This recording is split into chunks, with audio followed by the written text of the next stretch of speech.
하나님의 말씀 봉독하겠습니다. 에베소서 1장 3절에서 6절까지의 말씀입니다. 신약 310면어간에 있습니다.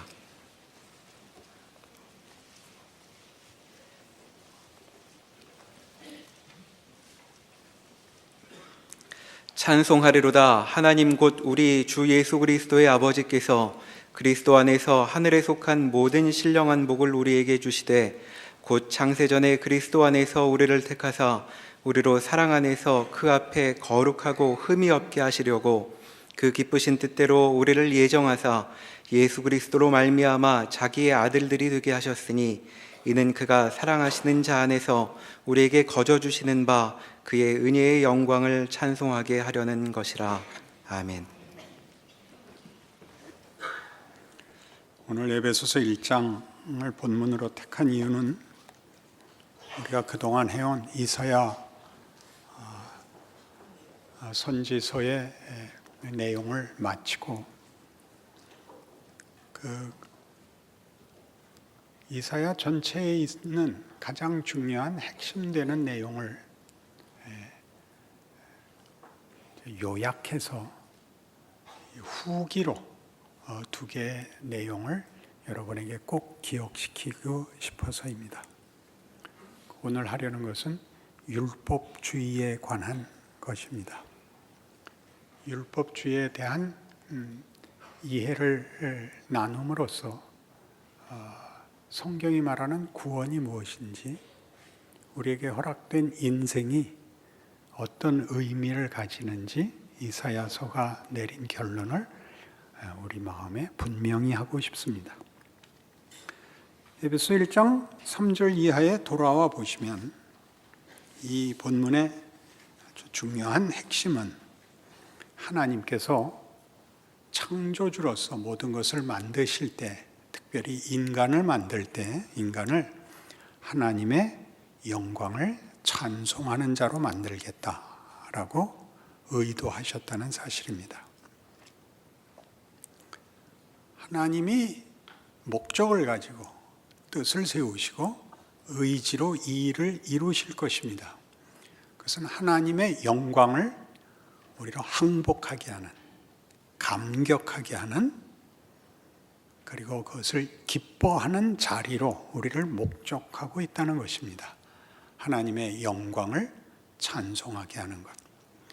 그것은 우리를 무릎 꿇리는 굴복과 또는 강요와는 전혀 다른, 찬송이라는 말이 그렇듯이 기쁜 마음의 항복입니다. 그 기쁜 마음의 항복은 12절에서는 이는 우리가 그리스도 안에서 전부터 바라던 그의 영광의 찬송이 되게 하려 하심이라 해서 드러나듯이 우리가 하나님의 영광의 핵심되는 그런 존재가 될 것입니다. 그러니까 하나님의 영광을 찬송케 하는 것은 우리로 하나님이 지으신 우리라는 존재의 내용에 대하여 우리로 감사하게, 놀라게, 기쁘게 하는 것이 함축되어 있습니다. 그리고 이 3절에서 6절에 있는 이런 하나님의 의도, 목적, 기쁘신 뜻, 우리에게 받아낼 항복, 우리에게 주어질 영광은 다 매 절마다 그리스도 예수 안에서입니다. 예수 안에서 이 일을 허락하셨다는 것은 우리에게 굉장히 중요한 내용이 됩니다. 예수께서 오셔서 십자가를 졌다는 게 무슨 말인가? 예수를 믿어야 한다는 말이 무슨 말인가? 예수로 하나님이 이 일을 이룬다는 것이 어떤 뜻인가? 그 방법에 있어서, 그 내용에 있어서, 그 구체성에 있어서 중요한 성경의 증언이 되고 역사적 증언이 됩니다.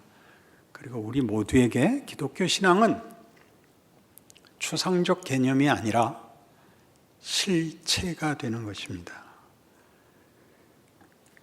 그러니 율법주의에 붙들려서 우리가 은혜로 구원을 얻어놓고는 우리의 신앙을 확인하는 방법이 율법밖에 없는 것으로 인하여 잘잘못에 붙들려 있으면 밤낮 자책과 회개를 반복하고 예수를 믿은 적극적인 의미에서의 실제는 없어집니다.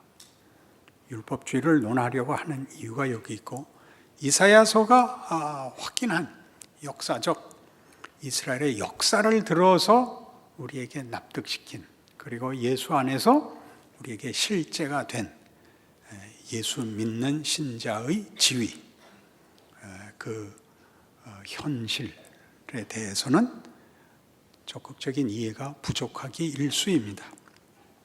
구원이란, 여기 제가 말을 만들어 왔습니다. 자격을 획득하거나 또는 안심하는 지경을 지나서 책임과 명예로운 선택과 기회를 가지는 신앙생활의 적극적인 실체여야 합니다. 그것이 구원입니다. 그러나 현실적으로는 우리가 예수를 믿고 난 다음에도 하나님께서 환경을 바꿔주시지 않고 믿지 않는 자들과 동일한 현실을 겪게 하므로 우리가 시련과 고난을 당하기 마련인데, 왜 하나님이 그걸 면하게 해주시지 않고 해결해 주시지 않고 살게 하느냐라고 물으신다면, 그 내용이 환경을 고치는 문제가 아니라 나를 고치는 문제인데, 내가 그 모든 고난과 역경을 하나님이 나에게 만들려고 하는 것으로 극복해야 되기 때문입니다. 우리는 바람에 떠밀려가는 것이 아니라 우리 안에 하나님이 만드시는 실체로 그것을 대적하는 모든 것에 굴하지 않고 이겨내는 실제적인 성숙과 완성으로 나아가야 할 것입니다. 그것이 하나님이 우리에게 만들려고 하는 예수 안에서의 방법입니다. 그리고 그 내용도 부활에서 보이듯이 우리 안에서 사망을 이기는 자리까지 실제로 만들어내실 것입니다. 그래서 빌립보서 1장에 의하면 에베소서 다음이 빌립보서입니다. 사도 바울의 신앙 고백은 우리로 하여금 이 문제에 대한 아주 기독교에만 있는 놀라운 그 이해를 증언하고 있습니다. 빌립보서 1장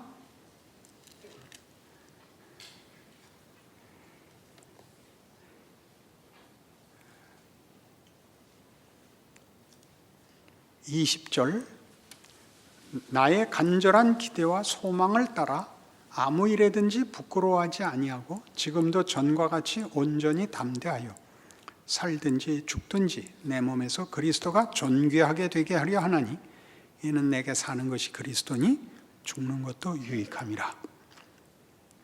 세상에서 살고 죽는 것은 무시무시한 차이입니다. 가장 극단적인 대조가 될 것입니다. 그러나 예수 믿는 사람에게는 둘이 전혀 차이가 없답니다. 왜냐하면 그가 살아있음이 가지는 의미는 하나님이 무엇을 담느냐의 문제랍니다. 살아있는 게 문제가 아니고 조건과 정황이 차이가 없이 그가 살아있을 때 자기 삶에 하나님이 무엇을 담느냐의 문제고, 똑같이 죽는다 할지라도 그 죽음에 하나님이 무엇을 담느냐가 문제라고 합니다. 우리가 시련을 당하느냐, 또는 역경을 맞이하느냐, 또는 억울한 일을 당하느냐, 혹은 형통하느냐, 높은 지위를 가지느냐가 문제가 아니라 하나님이 뭘 담느냐가 문제인 것, 그것이 가장 중요한 것, 그것이 기독교인의 존재요 삶으로 이해되어야 한다, 이렇게 말하고 있죠. 그런데 이런 것들은 전부 다 기독교 신앙이라는 것이 우리가 아는 추상적 개념에 의한 것이 아니라 우리 안에 실제로 담아내서 구체화해야 되는, 실체가 되어야 하는 싸움이라고 성경은 가르칩니다. 진심, 믿음, 이런 것들이 여러분의 삶에 담겨 나오지 않으면 실체가 되지 않고 그저 고함이 될 뿐입니다. 그것은 여러분들이 여러분의 삶 속에서 가장 당황스럽게 경험하는 현실일 것입니다. 믿음과 소망과 간절함이 있는데 왜 하나님이 답을 안 하시는가? 지금 여러분의 조건 속에다 그걸 담아 보시라는 겁니다. 못 알아듣는 얼굴이 되었습니다. 그래서 로마서 7장에 가보십시다. 율법이 하는 얘기와 성경이 이 문제에서 어떻게 우리가 얻은 구원이 이 율법의 진정한 해결, 답이 되는지를 한번 따라가 보십시다. 로마서 7장 14절. 우리가 율법은 신령한 줄 알거니와 나는 육신에 속하여 죄 아래 팔렸도다. 내가 행하는 것을 내가 알지 못하노니 곧 내가 원하는 것은 행하지 아니하고 도리어 미워하는 것을 행함이라. 만일 내가 원하지 아니하는 것을 행하면 내가 이로써 율법이 선한 것을 시인하노니 이제는 그것을 행하는 자가 내가 아니요 내 속에 거하는 죄니라. 내 속 곧 내 육신에 선한 것이 거하지 아니하는 줄을 아노니 원함은 내게 있으나 선을 행하는 것은 없노라. 내가 원하는 바 선은 행하지 아니하고 도리어 원하지 아니하는 바 악을 행하는도다. 만일 내가 원하지 아니하는 것을 하면 이를 행하는 자는 내가 아니요 내 속에 거하는 죄니라. 그러므로 내가 한 법을 깨달았노니 곧 선을 행하기 원하는 나에게 악이 함께 있는 것이로다. 내 속사람으로는 하나님의 법을 즐거워하되 내 지체 속에서 한 다른 법이 내 마음의 법과 싸워 내 지체 속에 있는 죄의 법으로 나를 사로잡는 것을 보는도다. 오호라 나는 곤고한 사람이로다. 이 사망의 몸에서 누가 나를 건져내랴. 이건 아마 성경의 내용 중에서 가장 이해하기 힘든 구절일 것입니다. 선을 행하기 원하나 선은 행하지 않고 도리어 죄를 행하는 나는 곤고한 사람이로다. 가장 이해하기 좋게 비유를 들자면 마태복음 7장에 나오는 열매와 나무의 비유입니다. 거짓 선지자를 삼가라. 그들의 열매를 봐라. 양의 옷을 입고 나오나 속에는 노략질하는 일이다. 가시나무에서 엉겅퀴에서 어찌 감람 열매를 또는 포도를 딸 수 있겠느냐. 이와 같이 아름다운 열매를 맺는 나무가 아름다운 나무고 나쁜 열매를 맺는 나무가 나쁜 나무니라 이겁니다. 그러니까 율법을 우리가 받았을 때 그것이 선한 줄을 알고 원하지만 우리가 그것을 행할 수 없는 것은 우리는 율법이 원하는 그 좋은 일을 할 나무가 아직 안 되어 있습니다. 소원은 있지만 감을 열매 맺고 싶지만 나는 감나무가 아닌 것입니다. 여기에 비극이 있는 거죠. 소원을 하고 진심을 갖고 있어도 소용이 없는 일입니다. 내가 그 나무가 되기 전에는.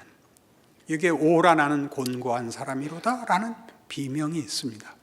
우리 모두가 구원이라는 것을 이 차원 열매를 주는 것이 아니라 우리의 본체를 존재를 바꿔놓는다는 성경의 설명을 따라가지 못하면 열매를 사모으고 주워 모아서 안심시키고 그리고 자신이 맺는 열매는 실제로 다른 열매고 이 당혹감 속에 있게 됩니다.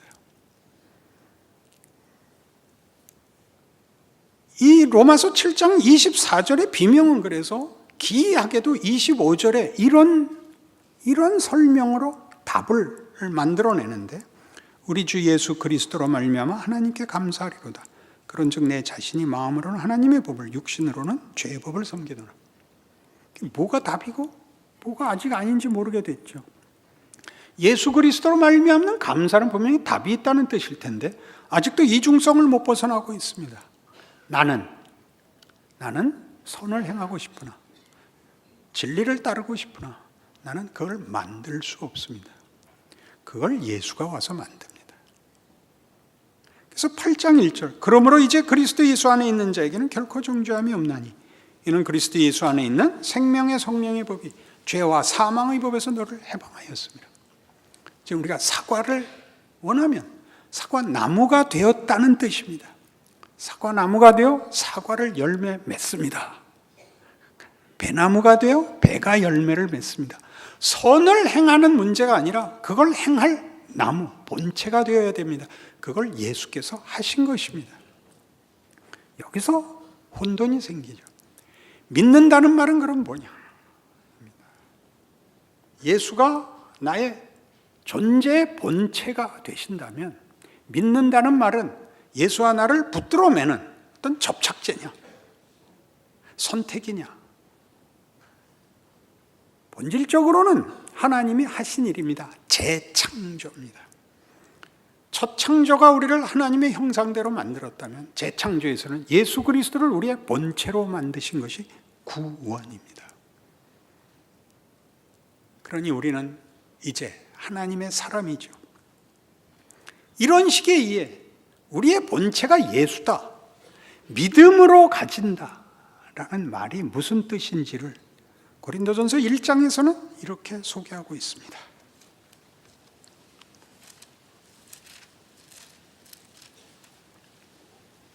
고린도전서 1장 26절. 형제들아 너희를 부르심을 보라. 육체를 따라 지혜로운 자가 많지 아니하며 능한 자가 많지 아니하며 문벌 좋은 자가 많지 아니하도다. 그러나 하나님께서 세상에 미련한 것들을 택하사 지혜 있는 자들을 부끄럽게 하려 하시고 세상에 악한 것들을 택하사 강한 것들을 부끄럽게 하려 하시며 하나님께서 세상에 천한 것들과 멸시받는 것들과 없는 것들을 택하사 없는 것들을 있는 것들을 패하려 하시나니 이는 아무 육체도 하나님 앞에서 자랑하지 못하게 하려 하심이라. 잘못 들으면 교만하지 말라 이런 말로 들립니다. 그런 의미가 아니고 너희가 만들 수 없는 걸 만들었다 그런 뜻입니다. 아무도 자랑할 수 없습니다. 하나님이 우리의 조건과 우리의 소원을 가지고 보상을 하거나 열매를 만든 것이 아니라 창조를 하신 겁니다. 이게 뭐에 나타난다고요? 예수 믿는 사람들이 일반적인 우리의 눈으로 볼 때도 수준에 미달하는 사람이 태반이라는 거죠. 불만이십니까? 이 수준이라는 것은 여러분들이 그토록 원하는 율법주의적으로 따지면 예수를 믿으면 더 좀 나은 사람이 되어야 되지 않는가라는 그것과 연결되어 있습니다. 내가 더 성실하기 때문에, 내가 더 정직하기 때문에, 내가 더 거룩을 요구하기 때문에가 아닙니다. 그것과 상관없이 얻은 구원입니다. 예수께서 자기를 찌른 자들, 자기를 묶은 자를, 자기를 조롱하는 자를 위하여 죽는 겁니다. 우리는 2000년 기독교 역사 내내 유대인들을 비난했죠. 너희는 예수 안 믿었다. 우리는 믿었다. 너희는 개돼지다. 이게 늘 우리를 혼동시키고 있는 겁니다. 은혜에 속한 것이요, 창조에 속한 것이요, 기적에 속한 것입니다. 하나님이 그렇게 하신 겁니다. 그럼 우리는 그것을 은혜로 얻어놓고서 다시 율법으로 자신 안에 근거를 쌓으려 하고 안심하고 확보하려고 합니다. 그러지 말라는 거죠. 우리는 우리의 실력이 이런 율법을 만족시키고 구원을 이룰 실력이 없다는 것을 믿고 난 다음에도 거듭 확인하게 되어 있습니다. 그러나 이 확인을 여러분 지금 여기 한 것 같이 이렇게 아무도 자랑할 수 없다라는 확인으로 오셔서 그 다음 30절과 31절을 명심하셔야 됩니다.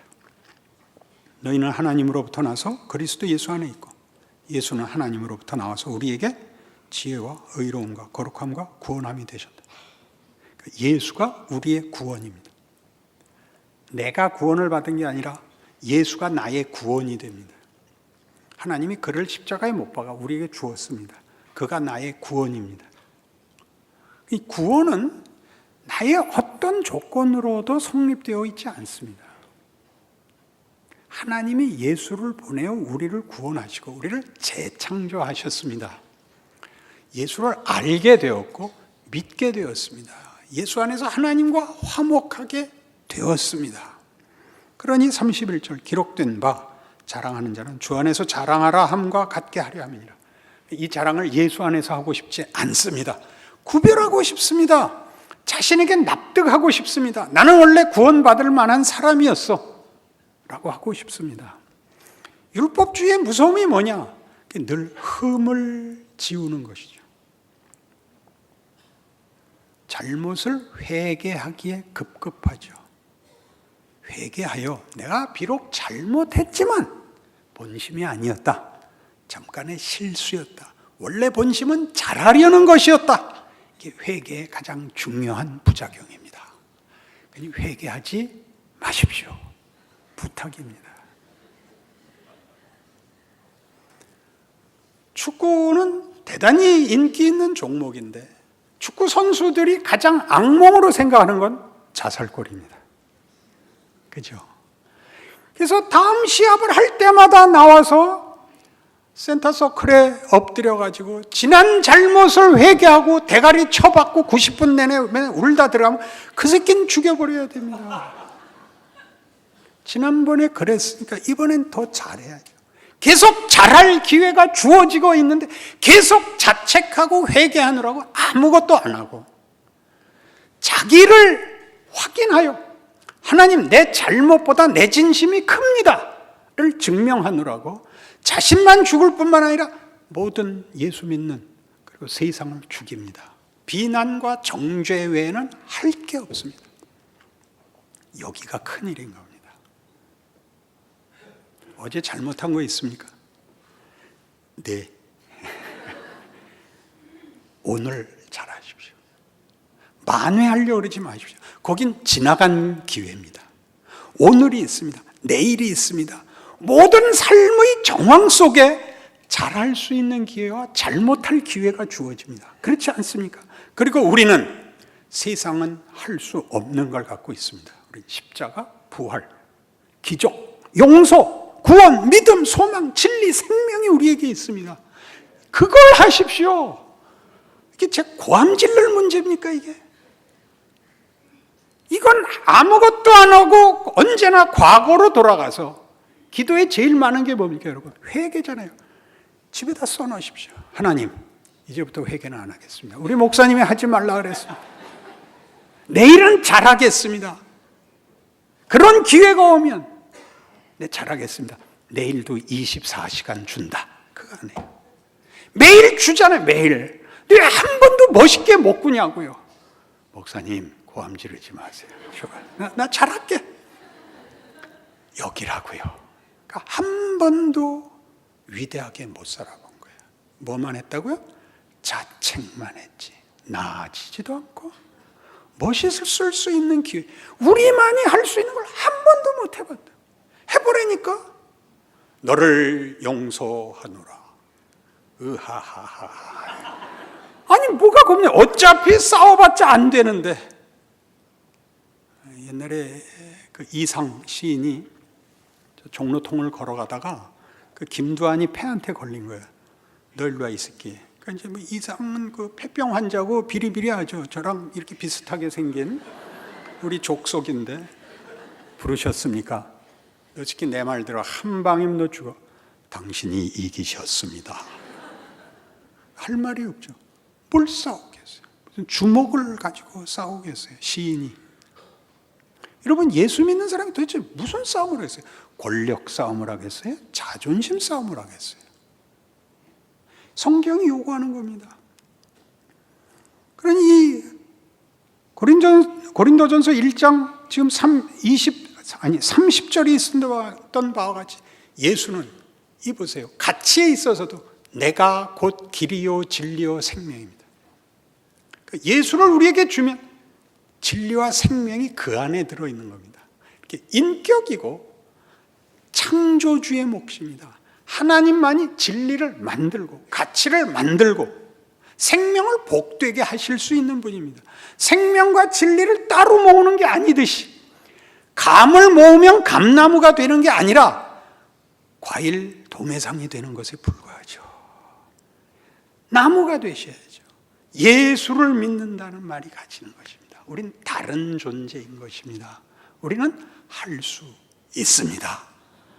매일 잘할 수는 없습니다. 잘못한 걸 지우러 다니지 마시고 잘하는 일을 하러 다니십시오. 율법주의를 벗어나야 됩니다. 하나님이 나에게 재창조를, 기적을, 하나님의 영광을 목적하는 손길이 되라고 불렀다는 것을 기억해야 되는 거죠. 고린도전서 13장, 15장에 가면 이런 내용들을 이렇게 이미 부활장에서 소개하고 있습니다.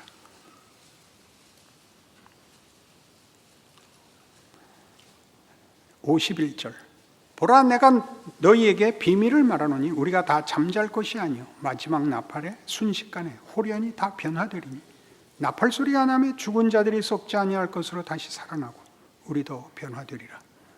이 썩을 것이 반드시 썩지 아니할 것을 입겠고 이 죽을 것이 죽지 아니함을 입으리로다. 이 썩을 것이 썩지 아니함을 입고 이 죽을 것이 죽지 아니함을 입을 때에는 사망을 삼키고 이기리라고 기록된 말씀이 이루어지리라. 사망아 너의 승리가 어디 있느냐? 사망아 네가 쏘는 것이 어디 있느냐? 사망이 쏘는 것은 죄요 죄의 권능은 율법이라. 우리 주 예수 그리스도로 말미암아 우리에게 승리를 주시는 하나님께 감사하노니 그러므로 내 사랑하는 형제들아 견실하며 흔들리지 말고 항상 주의 일에 더욱 힘쓰는 자들이더라.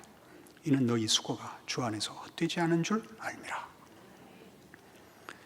율법은 우리에게 율법을 지켜내 보라고 합니다.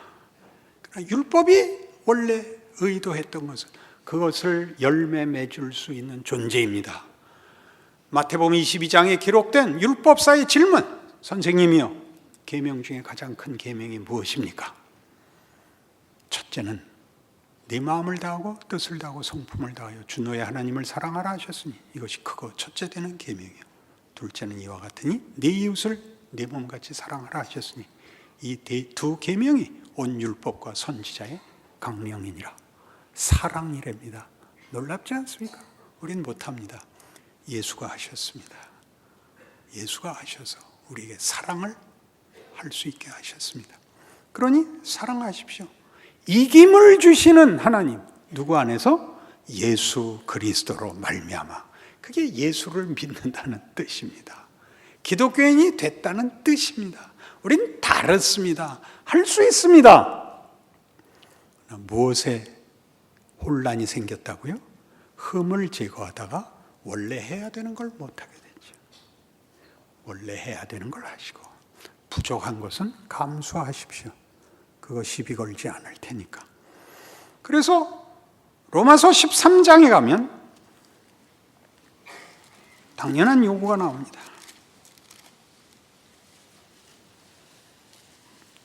로마서 13장 8절 피차 사랑의 빛 외에는 아무에게든지 아무 빛도 지지 말라. 남을 사랑하는 자는 율법을 다 이루었느니라. 간음하지 말라, 살인하지 말라, 도둑질하지 말라, 탐내지 말라 한 것과 그 외에 다른 계명이 있을지라도 네 이웃을 네 자신과 같이 사랑하라 하신 그 말씀 가운데 다 들었느니라. 사랑은 이웃에게 악을 행하지 아니하나니 그러므로 사랑은 율법의 완성이니라. 율법주의로 가면 여러분들이 율법을 제대로 쓰고 있는지 잘못 쓰고 있는지를 알려면 율법이 여러분에게 공포로 오면 틀린 것입니다. 공포의 반대말은 뭘까요? 그렇죠. 공포의 반대말은 사랑입니다. 안심은 공포가 없는 정도고 사랑은 공포와 정반대되는 적극적인 내용입니다. 그렇죠. 근데 왜 매일 앞에 앉으시는 거예요?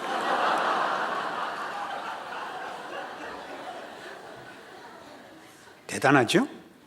공포와 사랑.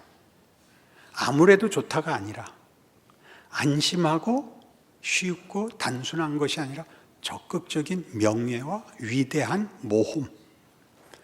자기를 내어주고 공포보다 더 큰 열정과 열심으로 우리를 잡아다니는 것. 그것이 기독교가 말하는 것입니다. 하나님의 사랑, 우리가 누려야 할 사랑. 그래서 여러분의 인생을 자책으로 가는 시험에 지지 마시고 해야 할 책임과 명예와 영광이 있다는 걸 아는 것으로 이해하셔서 여러분이 처한 환경의 어려움이 바로 거기에 보낸 성육신과 같이 하나님이 거기에 보낸 빛이고 거기에 보낸 은혜고 거기에 하는 위로고 사랑이라는 것을 기억하여 담대히 여러분의 현실을 살아내시는 명예로운 신앙인이 되시기 바랍니다. 기도하십시다. 하나님 아버지 은혜를 감사합니다. 하나님의 자녀라는 것은 얼마나 굉장한 것인지요. 사랑하고 용서하고 기뻐하고 그리고 기다리겠습니다. 그렇게 우리 인생 내내 하나님의 일하심과 기적이 감사와 찬송이 넘쳐나는 삶을 살겠습니다.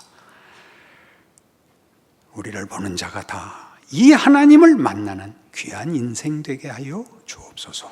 예수님 이름으로 기도합니다.